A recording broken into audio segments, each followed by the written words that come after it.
Hello बच्चों, let's see the question. The question says find the sum of the first 40 positive integers divisible by 6.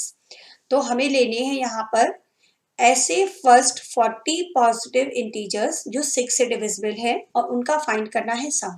Okay, तो 6 से divisible जो positive integers हैं उनमें पहला integer कौन सा होगा? 6 होगा, है ना. 6 से डिविजिबल होने चाहिए. तो द पॉजिटिव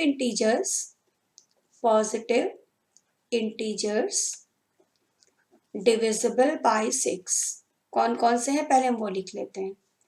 डिविजिबल बाय 6 6 होगा, देन 12 होगा, then 18, next will be 24 and so on. तो ऐसे बहुत सारे पॉजिटिव इंटीजर्स होंगे जो 6 से डिविजिबल है, लेकिन हमें ऐसे 40 इंटीजर्स का सम निकालना है. तो अब यहाँ पर ये जो 6, 12, 18, 24 ये जो सीक्वेंस बनी ये कहलाती है अरिथमेटिक प्रोग्रेशन या एपी. एपी कैसे पता चला हमें? एपी के अंदर क्या होता है कि किन्हीं भी दो कंसेक्यूटिव टर्म्स के बीच का जो डिफरेंस होता है वो पूरी सीक्वेंस में सेम रहता है. और वो डिफरेंस यहाँ पर क्या 6 ही तो है. कोई भी दो नंबर अगर लें, कंसेक्यूटिव कोई भी दो नंबर्स लें तो उनका डिफरेंस क्या है? 6 है थ्रू आउट दिस सीक्वेंस. तो ये कहलाती है एपी. और इस एपी का पहला टर्म या फर्स्ट टर्म हम ए से लिखते हैं जो कि यहाँ पर 6 है. कॉमन डिफरेंस भी हमें यहाँ 6 दिख रहा है. कॉमन डिफरेंस निकालने के लिए करते क्या है, किन्हीं भी दो कॉन्जिक्यूटिव टर्म्स को हम सब्ट्रैक्ट कर लेते हैं. जैसे 12 माइनस 6 कर लिया तो ये 6 आ गया, तो डी आ गया 6. हमें निकालना है 40 इंटीजर्स में इस एपी के 40 टर्म्स का सम. तो n हो गया 40, number of terms means n हो गया 40.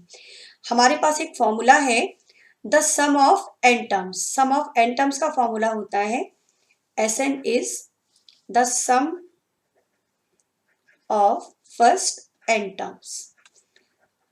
ये होता है Sn. फॉर्मूला है n/2 2a plus n minus 1 into d. ये फॉर्मूला हमारा अप्लाई कर सकते हैं. तो n के प्लेस पर क्या लिख देंगे? 40.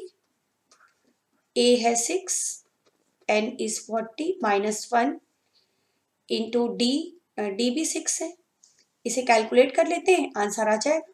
ठीक है ना. 20, 6 2 ज़ा 12, 39 into 6. This is now 20. 12 plus इसको मल्टीप्लाई करने के बाद हमें मिलेगा 234. Now this will be 20 into 234 और 12 ये ऐड होकर हो जाएगा 246. After multiplication this will gives 4920. तो ये हमारा रिक्वायर्ड सम आ गया. The sum of 40, the sum of first 40 बोला था ना क्वेश्चन के अंदर. The sum of first 40 positive integers divisible by 6 is 4920. So this is your answer.